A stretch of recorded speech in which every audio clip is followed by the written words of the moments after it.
Hello friends, welcome to my channel PK classes Arrah वाले। इस channel को जितने भी विद्यार्थी देख रहे हैं उन सभी को मैं स्वागत करता हूं। तो फ्रेंड्स, आज का जो वीडियो है क्लास 10th का बायोलॉजी प्रथम पाठ का लघु उत्तरीय प्रश्न। तो इस वीडियो में आपके लिए नोट बनाए हैं और इस नोट से यदि तैयारी कर लेते हैं तो आपको 400 प्लस 450 प्लस से कोई रोकेगा नहीं। इसको नोट को मैं विस्तार रूप से पढ़ाऊंगा और समझाऊंगा। ये उम्मीद है कि आपको वीडियो पसंद आएगा और वीडियो पसंद आएगा तो आप लाइक सब्सक्राइब करिएगा। आप लोग लाइक सब्सक्राइब करना भूल जाते हैं, इसको आप लोग ध्यान में रखें। चलिए, पहला नंबर जो क्वेश्चन है, जीवों के लिए पोषण क्यों अनिवार्य है? तो जीवों के संचालन वृद्धि को रोकने के लिए ऊर्जा की आवश्यकता होती है।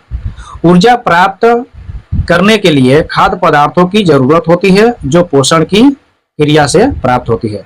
तो फ्रेंड्स, ये क्वेश्चन खुद का कर रहा है कि जीवों के लिए पोषण क्यों अनिवार्य है।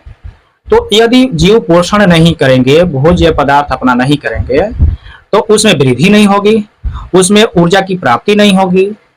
तो यही पूछ रहा है कि जीवों के लिए पोषण क्यों अनिवार्य है। तो जीवों के संचालन वृद्धि को रोकने के लिए ऊर्जा की आवश्यकता होती है। ऊर्जा प्राप्त करने के लिए खाद्य पदार्थों की जरूरत होती है जो पोषण की क्रिया से प्राप्त होती है। तो यहाँ पर आप समझ चुके हैं पहला नंबर क्वेश्चन। अब दूसरा नंबर क्वेश्चन, पोषण की परिभाषा लिखे। तो पोषण की परिभाषा पूछ रहा है। तो पोषण की वैसी प्रक्रिया जो है पोषण, जिसके द्वारा सभी जीव अपने पोषण तत्वों को ग्रहण कर उसका उपयोग करते हैं। पोषण तत्वों को ग्रहण करके उसका उपयोग करते हैं। तो आप लोग का एकदम कंफर्म याद हो जाएगा कि वैसा पोषण भी आप कह सकते हैं कि वैसा पोषण जिसके द्वारा जीव अपना पोषण तत्व को ग्रहण कर उनका उपयोग करते हैं उसे पोषण कहते हैं। ठीक है, ऐसे पोषण की दो विधियां होती है, स्वपोषण परपोषण होता है। तो इसमें स्वपोषण परपोषण का परिभाषा मिल जाएगा। चलिए, अगला नंबर जो क्वेश्चन है 3 नंबर, स्वपोषण में किन किन परिस्थितियों का होना आवश्यक है, इसके उपोत्पाद क्या है। ठीक है, तो स्वपोषण में किन किन परिस्थितियों का होना आवश्यक है ये देखेंगे। तो स्वपोषण के लिए प्रकाश संश्लेषण आवश्यक है।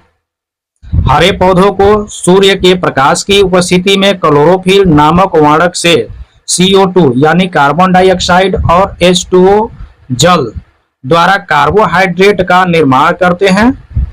इसी क्रिया में O2 बाहर निकलती है, जो कि O2 ऑक्सीजन होता है। और O2 जब बाहर निकलती है तो हम लोग O2 ग्रहण करते हैं। तो आप लोग इतना भी बच्चों याद रखेंगे कि जो पोषण की दो विधियां होती है, एक परपोषण होता है, एक स्वपोषण होता है। तो स्वपोषण पेड़ पौधा में होता है, इतना आप लोग ध्यान रखिएगा, कहीं भुलाने का नहीं है कि स्वपोषण जो होता है पेड़ पौधा में होता है। अब पेड़ पौधों के लिए क्या क्या जरूरत होती है ये आप लोग का जानकारी होना चाहिए कि पेड़ पौधों के लिए सूर्य का प्रकाश होना चाहिए। तो सूर्य के प्रकाश के उपस्थिति में अब जो भी क्रिया करेगा पेड़ पौधा, जैसे CO2 जल ग्रहण करेगा, कार्बन डाइऑक्साइड भी उसमें निर्माण करता है और छोड़ता भी है, ऑक्सीजन भी लेता भी है और छोड़ता भी है। ठीक ना, तो इन सभी को जरूरत होती है पेड़ पौधों की। ठीक है, और इसके लिए समीकरण भी है। समीकरण भी सजा दिया है कि कार्बन डाइऑक्साइड के 6 अणु और जल के 12 अणु को मिला करके अगर सूर्य के प्रकाश में हम सूर्य के प्रकाश के माध्यम से प्राप्त करते हैं तो क्लोरोफिल प्राप्त होता है। क्या प्राप्त होता है? तो क्लोरोफिल। ये पौधों में क्लोरोफिल जो होता है वो पत्तियां में होता है, पत्तियां में क्लोरोप्लास्ट होता है और उसी में क्लोरोफिल होता है जिसके कारण पत्तियां हरी होती है। ठीक है, और इससे क्या होता है बच्चों कि वो ग्लूकोज के रूप में प्राप्त करता है, जैसे C6H12O6, यानी कि ये ग्लूकोज का सूत्र है। ये परीक्षा में बहुत बार पूछा है, आप लोग याद रखिएगा कि C6H12O6 ये ग्लूकोज का सूत्र है।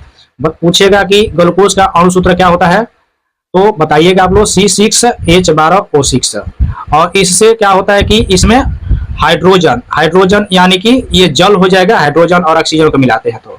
ठीक है, तो इसमें 6 अणु हो गया और ऑक्सीजन के 6 अणु, ये सब मिला करके ये सूर्य के प्रकाश जो होता है अपना भोजन के रूप में प्राप्त करता है। ठीक है, अगला नंबर क्वेश्चन 4 नंबर है, परपोषण से आप क्या समझते हैं? तो परपोषण से क्या समझते हैं? तो वे जीव जो अपना भोजन का निर्माण स्वयं न करके किसी दूसरे जीव पर निर्भर रहता है। जैसे में जीव जंतु हो जाएगा, मनुष्य भी हो जाएगा। जैसे ये देखिए परपोषण है, याद रखिएगा कि पौण पोषण जो है वो हमेशा जीव जंतु में होता है। जैसे जीव हम लोग भी है, मनुष्य भी है ना। तो पर पोषण याद रखिएगा कि जीव जंतु में होता है, और स्व पोषण याद रखिएगा ये वाला कि ये पेड़ पौधा में होता है। दोनों आप याद रखेंगे तो आप आंसर बनाकर लिख दोगे। देखिए, तो पर पोषण से आप क्या समझते हैं? तो पर पोषण होता है कि जो जीव अपना भोजन स्वयं न बना करके वो दूसरे जीवों पर या पौधों पर निर्भर रहता है। पौधा क्यों कहते हैं बच्चों? पौधा इसलिए कहते हैं कि पौधे से ही हर चीज प्राप्त होता है खाने का। ठीक है, अगर गेहूं प्राप्त करते हो खाने के लिए, एक पौधा होता है, पहले खेत में उगता है। ठीक है, या कुछ भी इस समय जैसे आम का भी सीजन है, आम खा लेते हो तो कहाँ से आता है आम? पेड़ पौधा से आता है। तो यही होता है, जो जीव जंतु होता है कि अपना भोजन नहीं बनाता है स्वयं, वो दूसरे जीव पर निर्भर रहता है कि हमारा भोजन कब आएगा तो हम खाएंगे। ठीक है, और पेड़ पौधा होता है अपना भोजन स्वयं संश्लेषित करता है। ठीक है, चलिए यहाँ पर देखिए, मृत जीवी पोषण किसे कहते हैं? 5 नंबर क्वेश्चन है।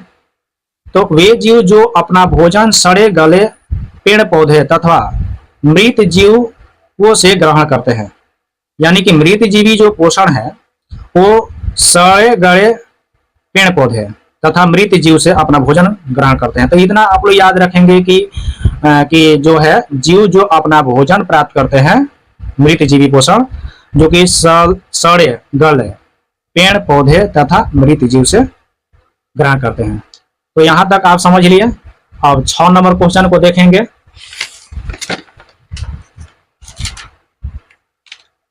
चलिए 6 नंबर क्वेश्चन देखेंगे कि परजीवी पोषण क्या है। परजीवी तो पोषण की वैसी प्रक्रिया जिसमें एक जीव दूसरे जीव से भोजन प्राप्त करते हैं।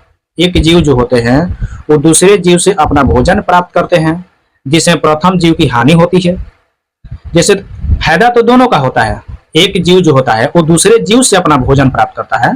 ठीक है, फायदा तो ऐसे दोनों का होता है, लेकिन प्रथम वाला के अधिक हानि होता है। ठीक है, उसे क्या कहते हैं? परजीवी पोषण कहते हैं।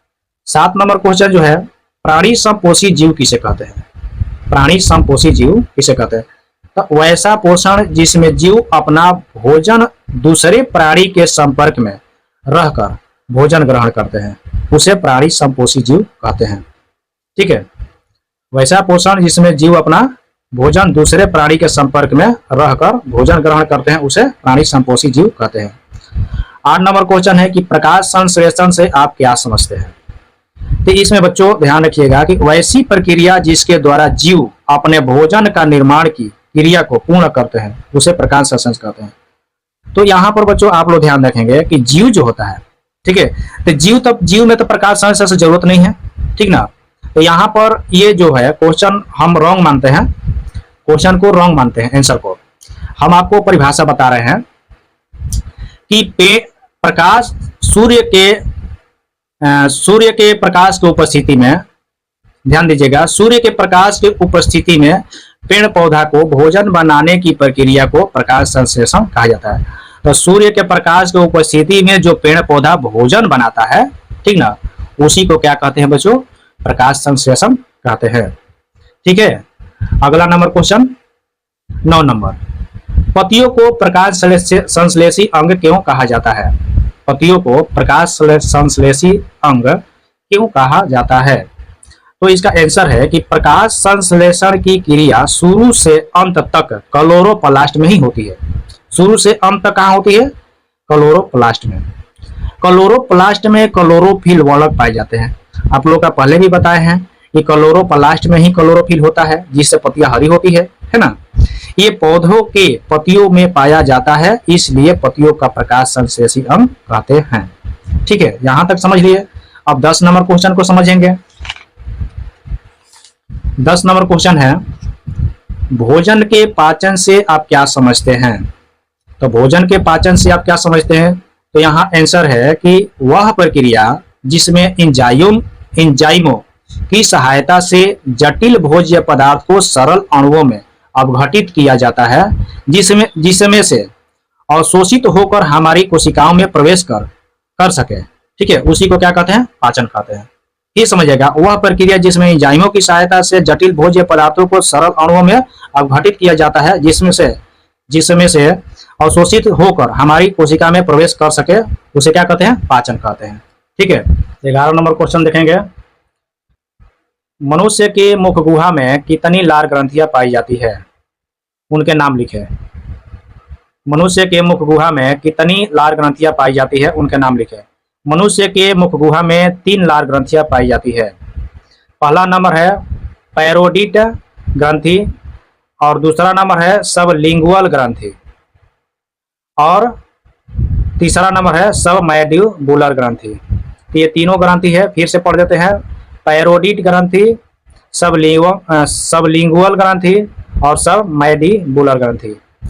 अब यहाँ पर 12 नंबर क्वेश्चन, मनुष्य में आमाशय कितने भागों में बटा होता है? उनके नाम लिखे। तो 3 भागों में बटा होता है। कौन कौन है? पहला नंबर है कार्डियक, यह आमाशय के अग्रभाग में होता है। दूसरा नंबर है कुंडलिक, यह आमाशय के मध्य भाग में होता है। और तीसरा नंबर है पाइलोरिक, यह आमाशय के पिछला भाग में होता है। 13 नंबर क्वेश्चन है, मनुष्य के छोटी आंत की लंबाई कितनी होती है?